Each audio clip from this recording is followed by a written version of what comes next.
morning, ladies and gentlemen, and welcome to the 8 o'clock main news. In tonight's headlines, the Israeli military continues air and ground attacks, bringing the number of Palestinian victims to over 270.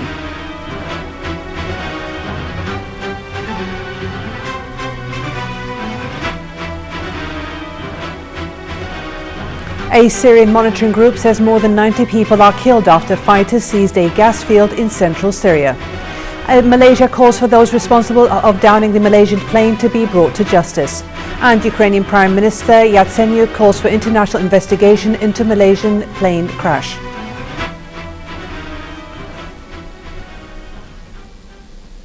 His Highness the Emir Sheikh Sabah Al-Ahmed Al-Jaber Al-Sabah sent a cable of condolences to His Majesty Al-Mu'tasim Billah Muhibbuddin Tuanku Al-Haj Abdul Halim Mu'azzam Shah bin Al-Marhum Shah Sultan Badli Shah, King of Malaysia, expressing deep condolences to the victims of the Malaysian plane's crash, praying to Almighty Allah for their souls to rest in peace and to bring patience to their families.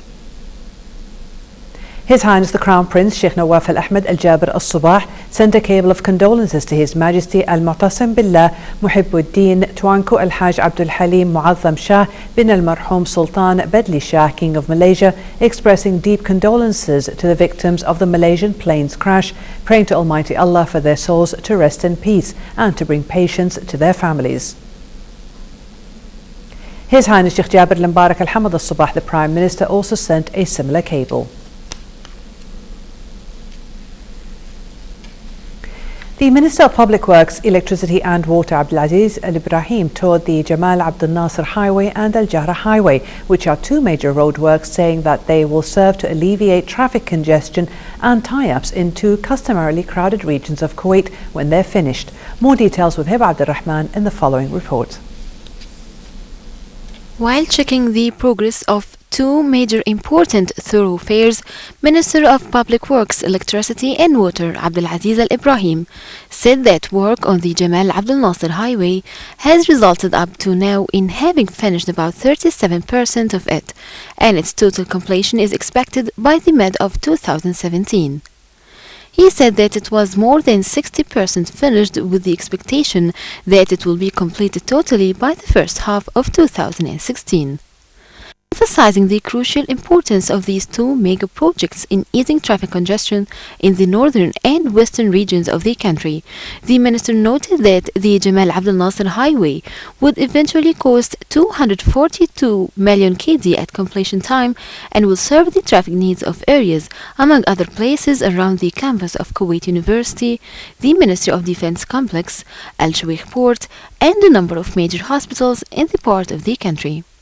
The highway itself will be approximately 10 km long and will have 4 major intersections. As for Al-Jahra Highway, it will cost 264 million KD by completion time and will be about 11 km long with 3 major intersections. The minister promised that work on these two major thoroughfares will go on and will be completed on schedule. 10 days into Operation Protective Edge, the Israeli military forces continued air and ground raids on the Gaza Strip, escalating a conflict that has already killed more than 270 Palestinians, mostly civilians, and 2 Israelis. More on the following report by Majid Al-Wahidi from Gaza. Another night of brutal killings amid a ground invasion. Israel began its grand operation in Gaza. Residents spent a night full of intensive bombardment by air, sea and ground as Israeli tanks rolled along the border. The Jewish state said the aim of the operation is to destroy the network of tunnels used for assembling rockets and launching cross-border attacks on southern Israel. But 5 Palestinians, all of them civilians including a 5-month-old baby, have been killed since the operation has started last night. Israel doesn't want Palestinians to live in their land. They kill our children and destroy our homes, and Arabs are now busy with the stupid conferences and meetings. But I tell them, no matter what Israel does to us, we won't give up. We won't leave this land. Since the Israeli operation began before dawn on July 8, at least 1,000 rockets fired from Gaza have struck Israel, many of them intercepted by Israeli missile defense systems. On the Israeli side, 1 civilian was killed by rocket fire this week, and an Israeli soldier was killed in Gaza on Friday. In Gaza, Palestinian Center for Human Rights said more than 80% of the victims have been civilians. Recently, 4 Palestinian children were killed by an Israeli airstrike while they were playing on a beach in Gaza. The Israeli occupation military has also destroyed parts of Al-Wafa Hospital in Shujaiya neighborhood. The staff evacuated the paralyzed patients, leaving destruction and rubble behind them. The Israeli side didn't comment on the actions yet, and human rights organizations in Gaza expressed deep concerns over targeting civilians. Most of our documentation indicates that the civilians, the innocent, the infants, the children are the targets of this military operation. The international community should stop and think of the international law, because Israel doesn't just violate and abuse the Palestinian rights. They violate and abuse the international law. Amid conflicting reports, Hamas in Gaza denied any ceasefire deal with Israel. They also said that Israel's grand invasion is destined to fail. But Israel voted to smash Hamas infrastructure in Gaza. Civilians are paying a heavy price. Israel's operational protective edge is a new beginning of endless suffering, with losers on both sides of the conflict. As Israel intensifies its grand invasion of the Gaza Strip, Palestinians continue to bury the bodies of innocent children and women. And while the world calls it a cycle of violence, it's obvious there is no balance in power between fighting parties. Najlu Hedi, Kuwait TV, Gaza. Several hundred Turks flocked to Israel's diplomatic missions in Turkey today to denounce Israel's ground offensive in the Gaza Strip. Riot police used tear gas and water cannon to disperse the crowd trying to storm the consulate building in Istanbul. Scuffles also broke out outside the Israeli ambassador's residence in the Turkish capital Ankara, where protesters pelted the building with stones. Pro-Palestinian protesters in Ankara condemned the Gaza offensive and called on the Turkish government to freeze talks with Israel. A Syrian monitoring group said today that more than 90 people were killed after militants seized a gas field in central Syria.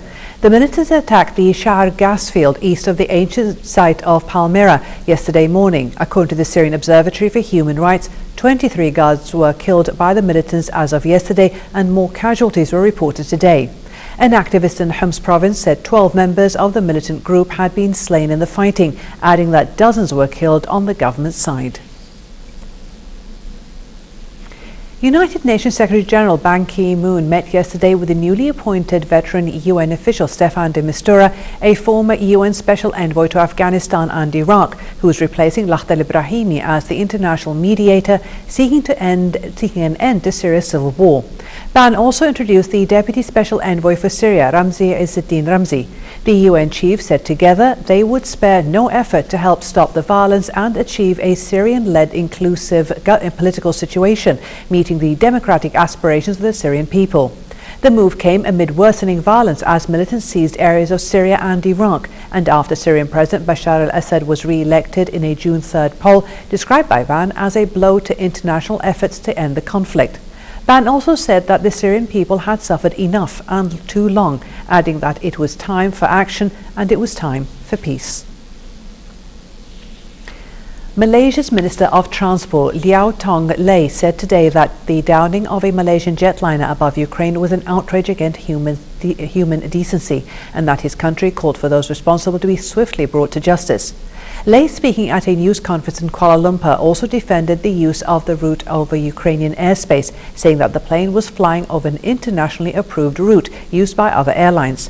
He also stated that Malaysia welcomed calls for an international investigation into the incident, and he urged all parties to cooperate to ensure such an investigation can be completed. He also updated the nationality count of the passengers on board Malaysia Airlines Flight 17, saying that the plane carried 173 Dutch, 44 Malaysians, 27 Australians, 12 Indonesians, 9 Britons, 4 Germans, 4 Belgians, 3 Filipinos, and 1 person each from Canada and New Zealand, while the nationalities of 20 passengers were still to be identified. The cause of yesterday's crash was not immediately clear, but the area has seen heavy fighting in recent months between Ukrainian government troops and pro-Russian separatists, who boasted about shooting down 2 Ukrainian military jets in the region on Wednesday. Ukrainian Prime Minister Arseniy Yatsenyuk said today that the downing of the Malaysian Airlines Flight 17 over eastern Ukraine was without doubt an act of terrorism.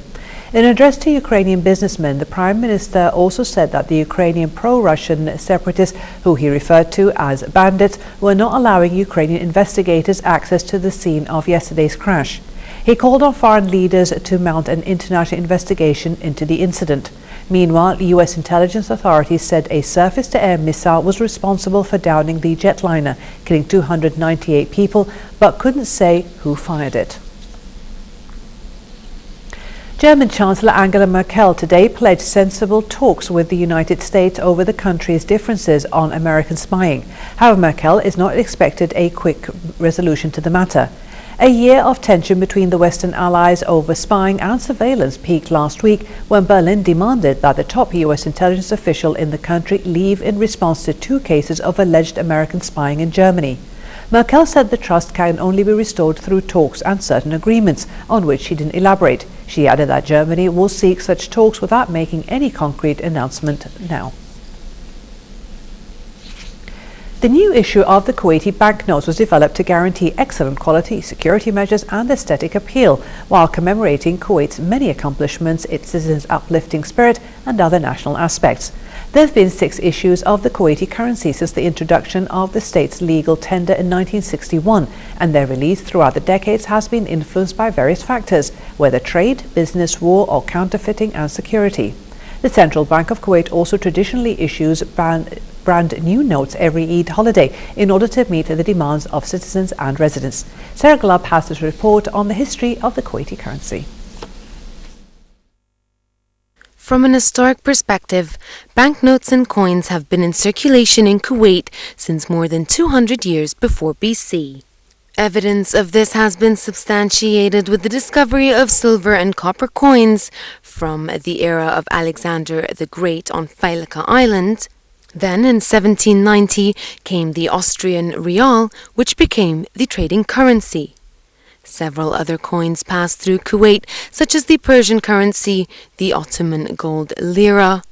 And then finally, when the natives developed their businesses, sailing to far countries such as India and expanding the craft of pearl diving, the Indian rupee became the dominant currency.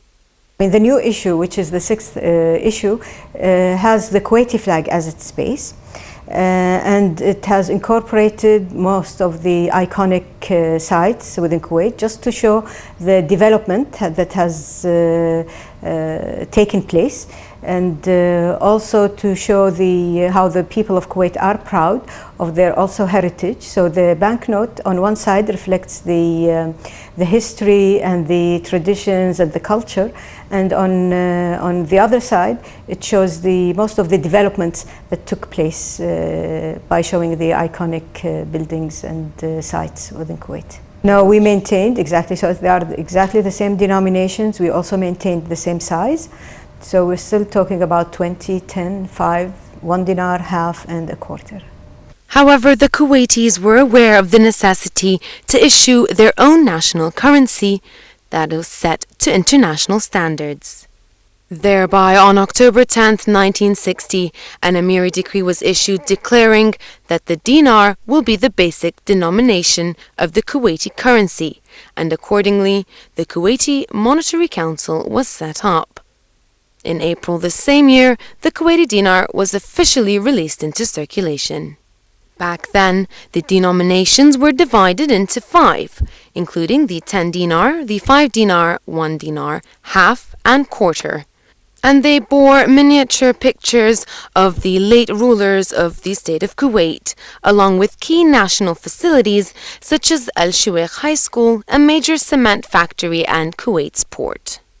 The Central Bank of Kuwait decided the launch to be on the 29th to coincide with the beginning of the holy month of Ramadan, also the Eid al-Adha and the Eid season. That's specifically why we selected 29th of June. Central Bank of Kuwait will supply new banknotes for the Eid al-Fitr and also to Eid al-Adha. We already we organized this with the banks Everything will be as usual. People will get new banknotes for the Eid al-Fitr and Eid al-Adha, inshallah. The second edition of the Kuwaiti currency was released into circulation on November 17, 1970, and the third on February 20th, 1980. Following the 1990 Iraqi invasion of Kuwait, the Kuwaiti authorities declared the Kuwaiti money in circulation as invalid, replacing the monetary units with the fourth edition of the Kuwaiti bills. The fifth issuance of the Kuwaiti currency was launched on April 3rd, 1994, with features designed to make counterfeiting impossible. The sixth edition of the Kuwaiti currency was released into circulation by the Central Bank of Kuwait on the 29th of June 2014. However, its usage will run in parallel with the fifth issuance until an official withdrawal date is announced by the central bank's authorities. The first ever Kuwaiti dinar was released into circulation in 1961, and now 53 years later and 5 different currency note editions, the Central Bank of Kuwait has released the sixth issue, which has immensely evolved since then to include the highest level of sophisticated and enhanced security features. From the Central Bank of Kuwait, this is Sarah Gleb reporting for English News. Over 30 different real estate firms and companies gathered this weekend for the Al Masar Ramadan exhibition. Our reporter Badriya Saleh attended the expo to see how the market thrives during the holy fasting month of Ramadan. In the real estate world, work is constant. With or without a flux in the field, firms are always trying to make sure they keep their clients as up to date as possible on the current trends in the market. My company, Afaq al-Mustaqbal Real Estate Company, this Kuwaiti company, it is coming all the exhibition in Kuwait for real estate. But then all the exhibition real estate, much people, he needed investor, he needed take it real estate in Kuwait or outside. He come in see for all the company what you have the new project, what you have a new idea for the real estate. It is very nice for the citizen and for the company business. The Al Masar Ramadan exhibition hosted over 30 different companies, all with the ambition to attract new clientele despite the challenges that the holiday presents. Every 2-3 months you have to make an expo because the investors every time to other time they will be interested just to come and visit the expos and see what's new, because you have every 2-3 months new projects, new invest, new things. So I think that the people who's interested in the expos and in the real estate especially, they don't care about the time, they care about the investment. So it will be in any time. The booths were not just showcasing local markets either. The 3-day event covered a variety of estate locations, from countries as large as the United States to ones as small as Cyprus, with a pool of options that welcomed both investors and homeowners alike. In the real estate world, keeping investors up to date is key, which is why exhibitions like this are held year-round, regardless of holidays. At Raya Hotel, I'm Badriya Saleh, reporting for the English News. For a chance to see our reports again, please visit our YouTube channel at MOI Kuwait News. And to recap tonight's news, here are the headlines once again. The Israeli military continues air and ground attacks, bringing the number of Palestinian victims to over 270. A Syrian monitoring group says more than 90 people are killed after fighters seized a gas field in central Syria. Malaysia calls for those responsible of downing the Malaysian plane to be brought to justice.